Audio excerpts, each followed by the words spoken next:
In today's episode, we're going to be addressing that phrase, who am I to do this? Other variations of it are imposter syndrome, I'm not good enough, I'm not qualified enough, all of that. I hear so many people say to me the phrase, who am I to do that? That becomes a really physical block that stops them moving forward. In today's episode, my honest goal is to resolve that for you. And if I do, you must message me and let me know, okay? We're about to do 5 years work in a 45-minute video. Are you ready? Let's frickin' go. Okay. First off, let me say to you, I know this feeling, I have this feeling. If you're looking at me and thinking, yeah, but Lisa, you're established, you've figured out X, Y, Z. Yeah, every single level required me to go through. Who am I to do that? And even right now, the up level that I'm trying to have, it was hard for me to visualize myself doing a certain thing, like standing on these big stages, having a national book tour, going viral on Instagram. It was hard for me to imagine those things, but now I'm in a place where I think it's inevitable, it's inevitable. It's inevitable. So how did I get there? I'm going to share with you 5 things that I did to get there, and I want you to consider these in your own life. Can you use this approach, these strategies, to change the future that you are about to experience? The first one is, it's so basic, but I have to say it because you don't realize you're not doing this. You are the most important person in your mind, body, spirit field, you. We all go to other people hoping that they're gonna build us up, support us. And the funniest one is when clients say to me, Lisa, I'm really surprised because my family and friends just don't support me, even though I supported them. These people didn't support me. And I always laugh and I think, okay, you went to a group of people and said, hey guys, I've broken all of the rules that you think are appropriate to live by. I broke all those rules, poo-pah'd on the whole system, challenged everything you know, took a risk that these people will never take, and then thought, yeah, I know, I'm going to go to those exact same people and say, hey, can you tell me it was a good idea to break all of the rules that you follow? You can't do it. The second you break the rules and do something like become an entrepreneur, build your own business, sell your own programs, put your life in your own hands like that, you can no longer go to family and friends who haven't done it and ask for their support. Stop it. You've got to get into communities, into groups, into experiences and energy where it's normal. It's got to be normal what you're doing. So if you say to a family member, it's really hard and I worry about money, they're going to go, yeah. Could you get a job? Yeah, I'm worried about you too. If you come to me and say, Lisa, I'm really worried, I wonder if I should maybe get a job, I shouldn't have quit my job, I'm going to say, yeah, that's a really normal feeling. So what are you doing to change that? What are you doing to grow your business? Talk to me about it. Have you considered this? What about this? And I would probably even say to you, do you know what? A job isn't a bad idea, but you've got to have a timeline on it. 6 months until you can make your own money. So get it for security, but in the background be doing X, Y, and Z. If you speak to someone who's doing what you want, or someone on the journey and they're actually trying and moving and shaking, the conversation's going to be so different.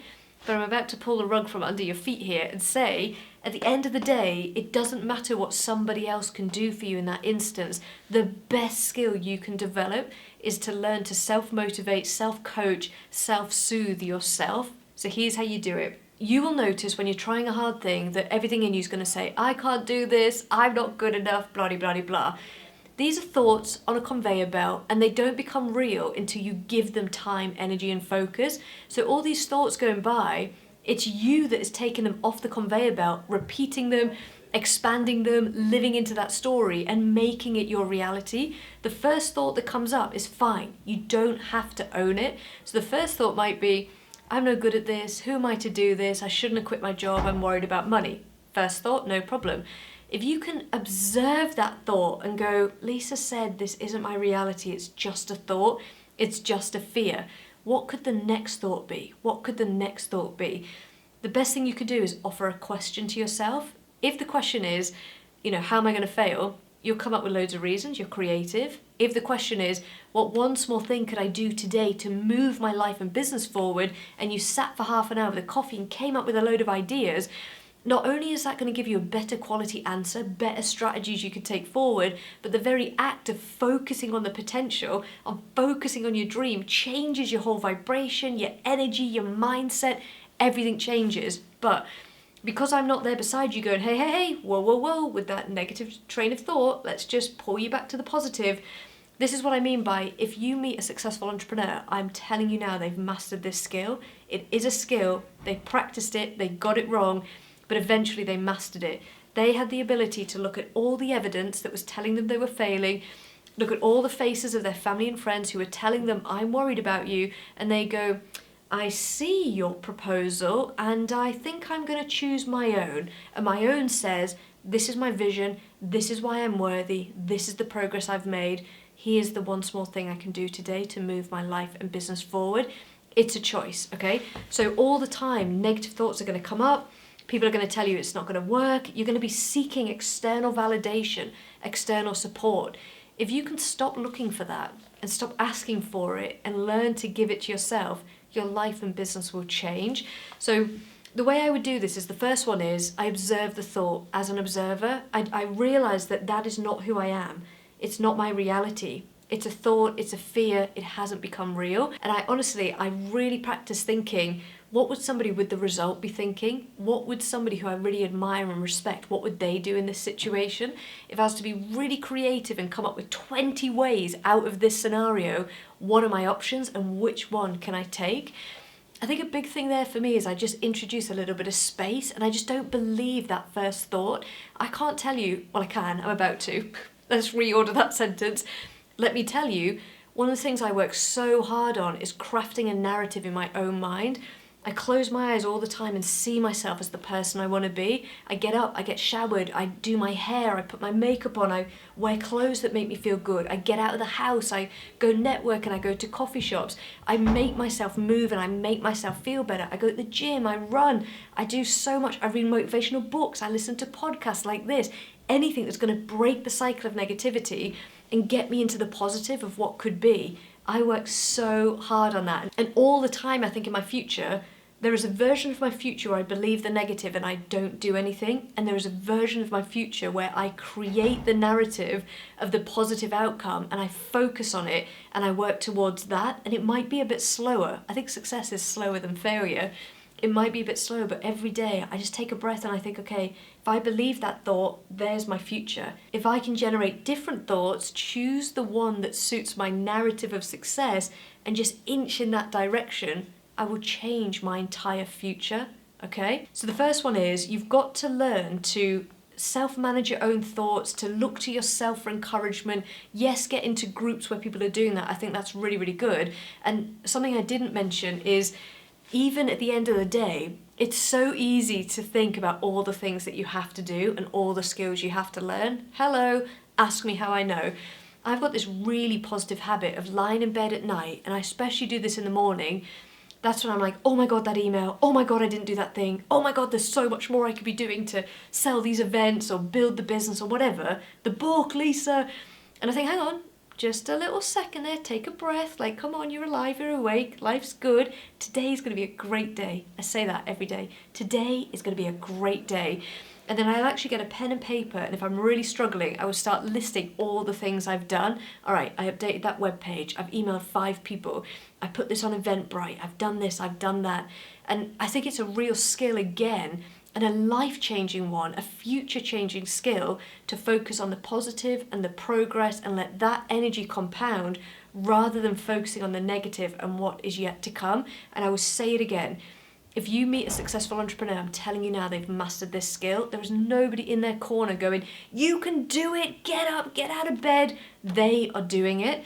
And I have come from, just to give you context on this, from severely depressed, at the doctors, being recommended antidepressants, couldn't get out of bed, hated my life, to now absolutely overjoyed and overwhelmed with gratitude. I can't quite believe that this is my life.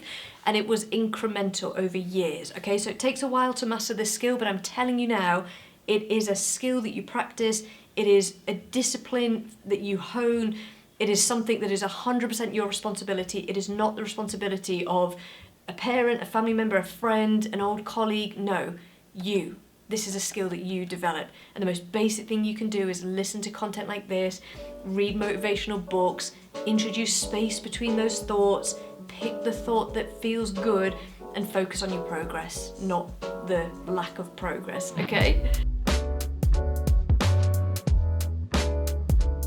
The second thing, and this one's so funny, but if you have this view, who am I to do that? Yeah, you're right. Honestly, I'll just tell you now, you're right. You, with your energy, vibration, thoughts, efforts right now, of course can't have that result. Of course, you have to change and evolve. You've got to change in vibrational alignment and energy. You've got to change in thoughts and direction and vision. But the biggest thing, no, they're all equal. The third thing is you've got to change the actions that you're taking, okay? So remember this phrase. I'm on a journey now of changing what is appropriate for me to think, do, believe, see, experience, okay? And I'm going to just highlight something for you that I told a client maybe just a week or two ago. A client said to me, who am I to do this? She said something like, the thing is, Lisa, I tried to do the thing, but it was so overwhelming, I ground to a halt. And this is the story I told her. Story time, guys. I said to her, you know an aeroplane in the sky? Pilots don't fly them anymore, right? They're flown by these systems, and there's a route programmed into the system, and the aeroplane just follows the pre-programmed route. If the aeroplane deviates because the pilot takes control, or there's a strong side wind, I don't know, something happens and the plane deviates off course, all of the alarm systems in the aeroplane, ding, ding, ding, bing, bing, bing, ding, ding, ding, and all of a sudden, all the lights are on, the signals are going off, not just in the aeroplane, they're triggering the pilot who's now responding. We need to correct and get back on the course, back on the pre-programmed course, and they're also going down to traffic control. Guys, I'm no expert, I'm taking liberties here with this analogy. They're also going down to traffic control saying, hey, you've deviated from the plan. Please put the plane back on the path. The phrase I said that really resonated with this client was, it's alarming. Trying to change who you are, change what is appropriate for you, and change the action you take, even change the thought that you pick. It's alarming because you have to realize that the way you are in the world isn't really who you are. You are expansive, you are incredible, you are creative, anything is possible for you. And yet you were born into a family that taught you what they know is appropriate for survival, which is very likely to have been get a job, get married, have children, don't rock the boat, don't have an opinion. Like there will be things in your culture, in your upbringing, in your history, in even the part of the country that you were born into or the part of the world you were born into that will tell you what's appropriate and what isn't. I think in my family, there was one person in my family, an uncle, who had a business, and I didn't even know about this. My dad was in the army, my mum started by cleaning houses, she now sells houses, she's really good at it, how cool is that? In my family, there were taxi drivers, care workers, a teacher, the jobs that were available were the jobs that for so many of us, they're the options. And I said, guys, I'm going to quit my corporate job. I was on about 60 grand, something stupid. I was 23. I'm going to quit my corporate job in the city. I'm going to come home and I'm going to set up a coaching business and I'm going to write books and I'm going to teach people how to change their lives.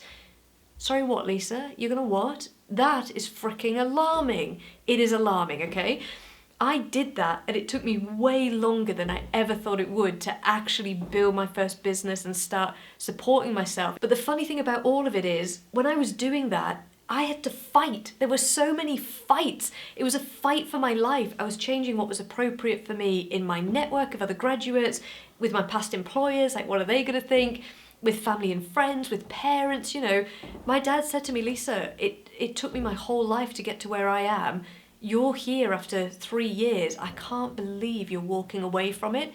It's alarming. Ding, ding, ding, all of the bells.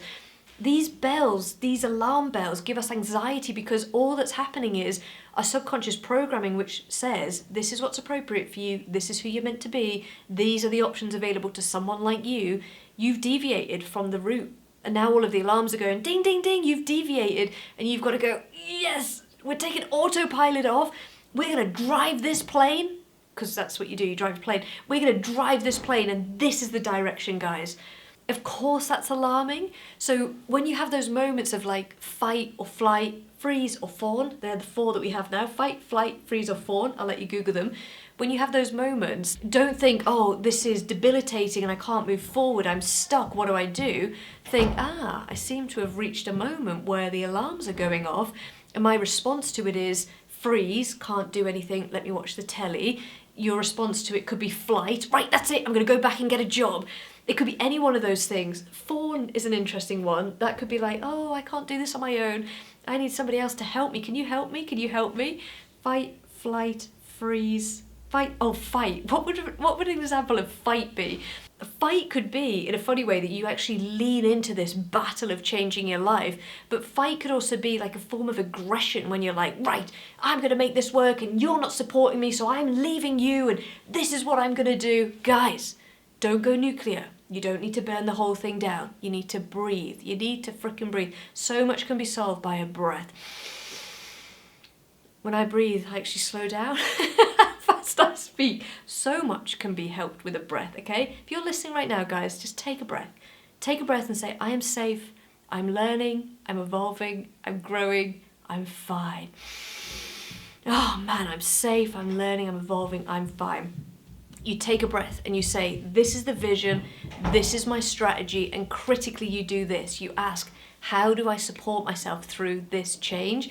The change is going to feel alien and uncomfortable and debilitating, but you've got to make the change. You've got to change what's appropriate for you, the actions you take and the thoughts you think and the vibration you're in, and it's not going to feel comfortable to any of your subconscious programming, any of your belief system, any of your values. A lot of that is going to change.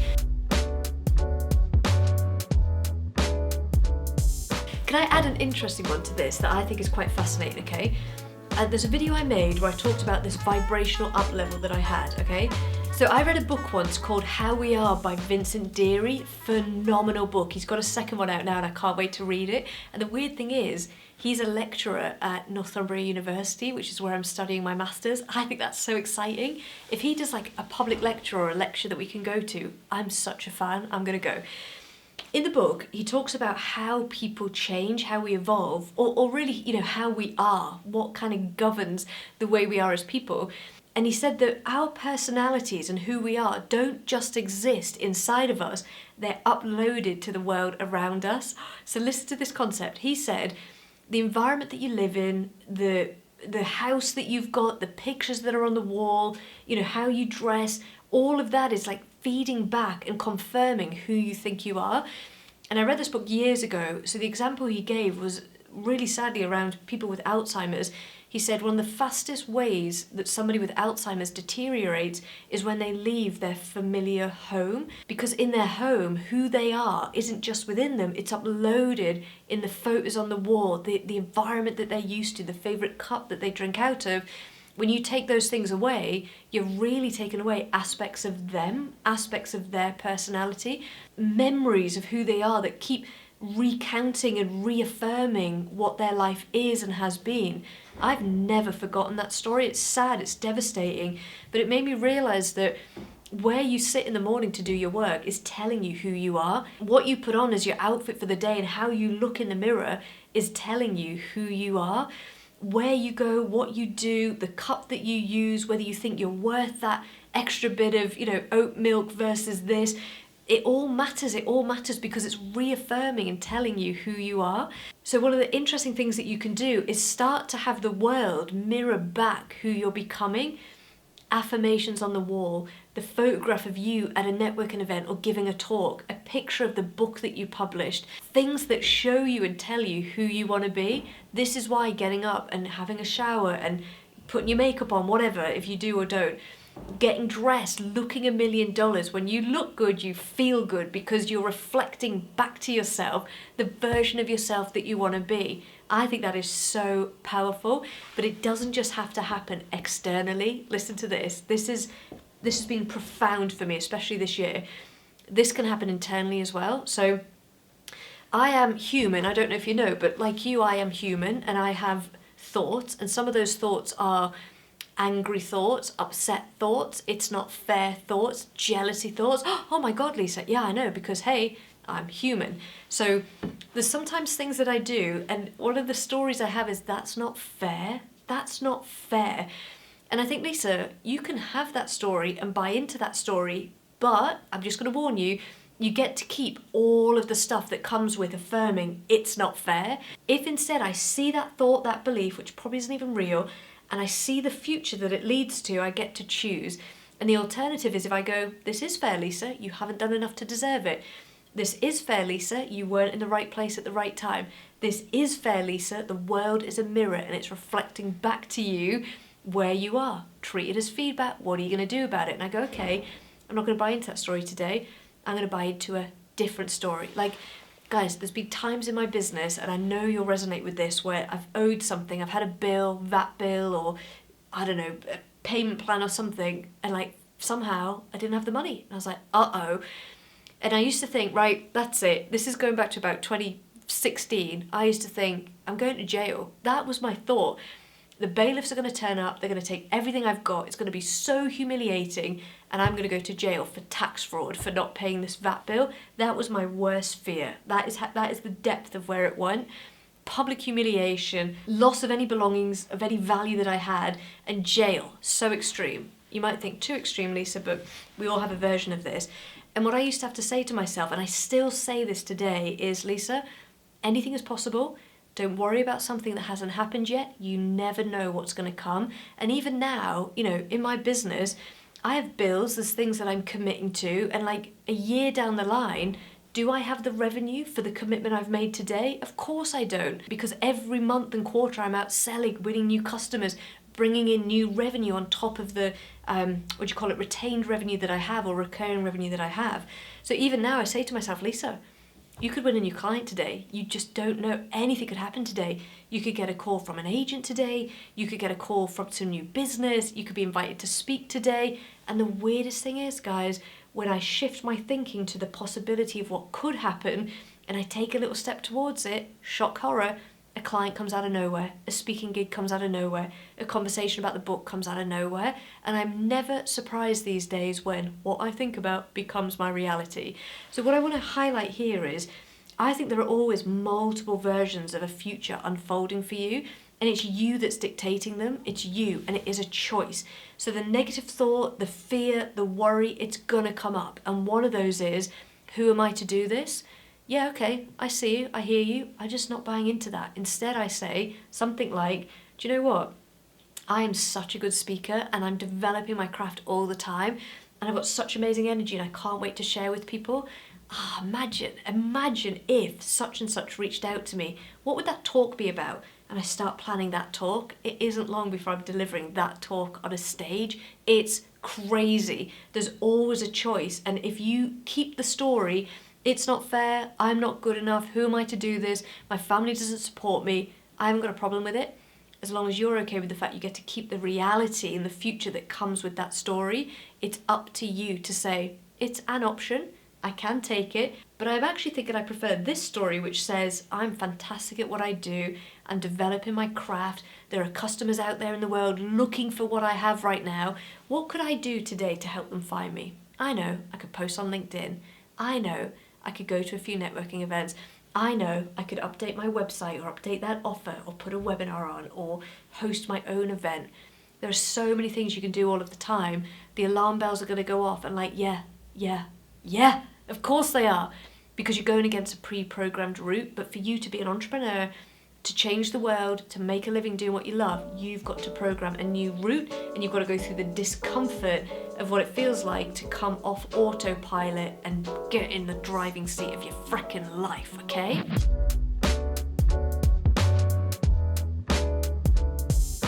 Last one I'm going to say, and then we're going to wrap up because, you know, time is a ticking.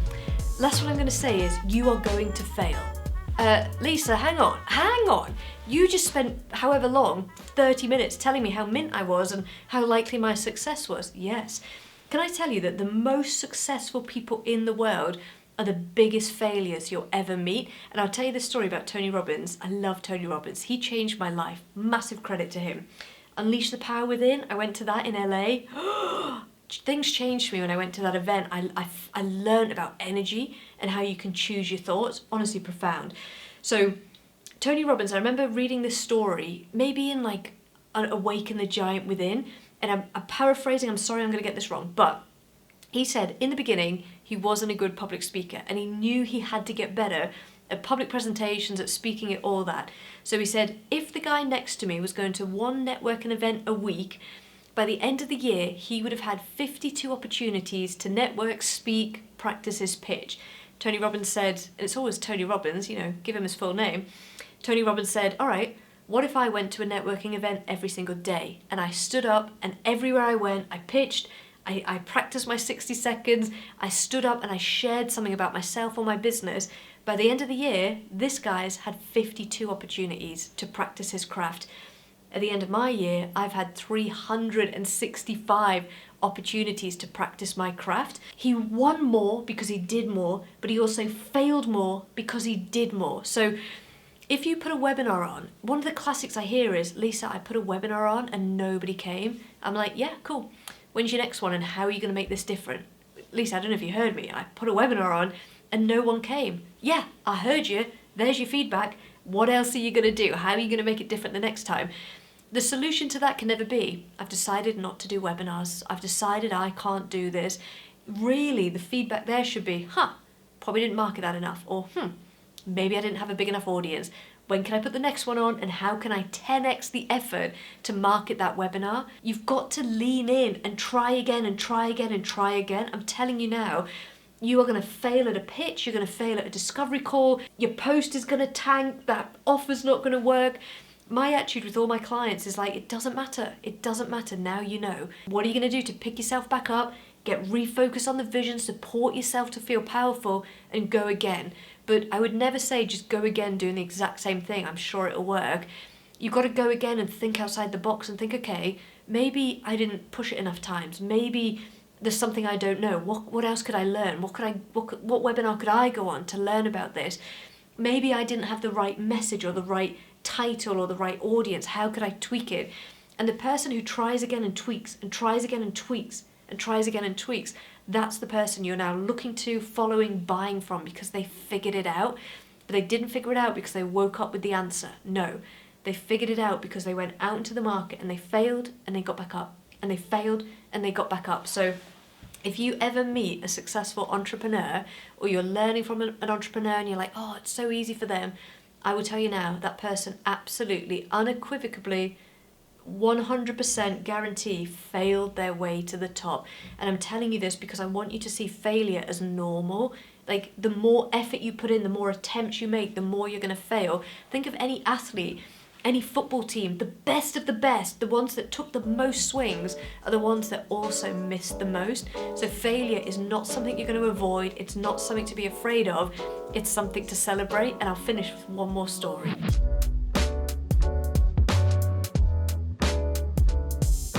I don't know if you've heard me tell this story before, but when I left university, I'd done jobs. I worked at a pet shop and I worked in Phoenix Food Hall. I used to love that job.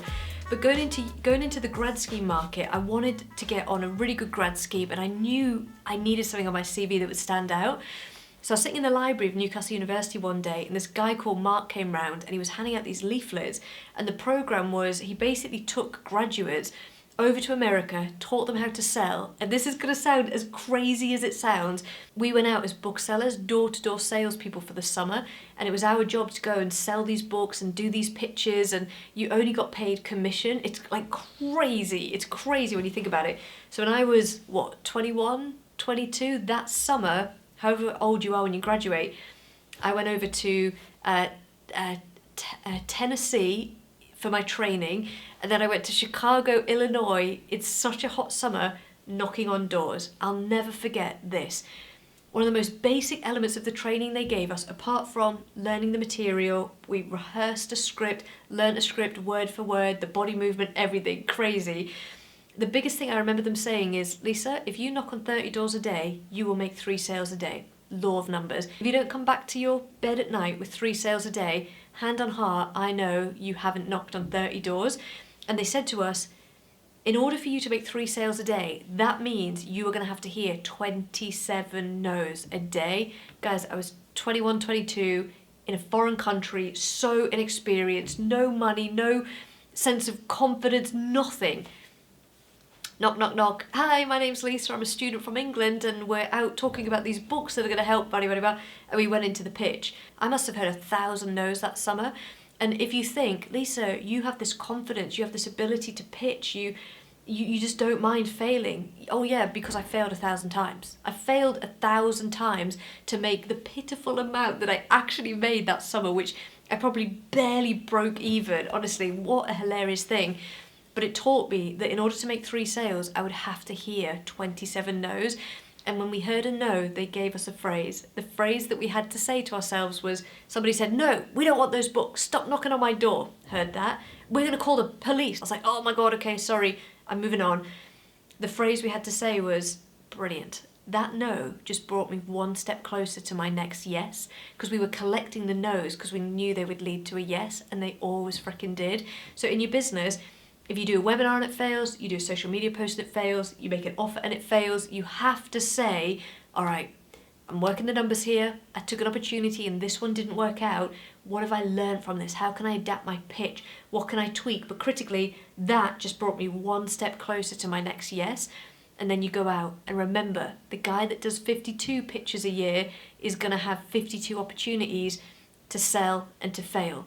The guy, Tony Robbins, who did 365 pitches a year, he 5x whatever it is, the number of opportunities that he had. He got better faster, he had more opportunities to sell, he increased the odds in his favour, he dramatically increased his network so much more than the other guy. So really, the question here is, what can you do to go out and be a bigger failure? No, that's not the question.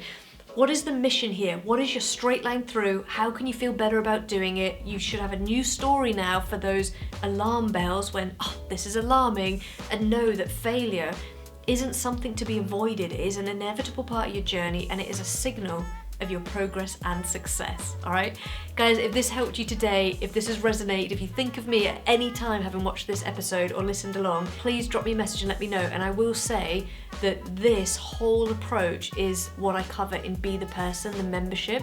So if you want to do this work with me and really change your subconscious programming, really change the way you see yourself and work on that internal narrative, get yourself in Be the Person. It's £24 a month and it will change your life.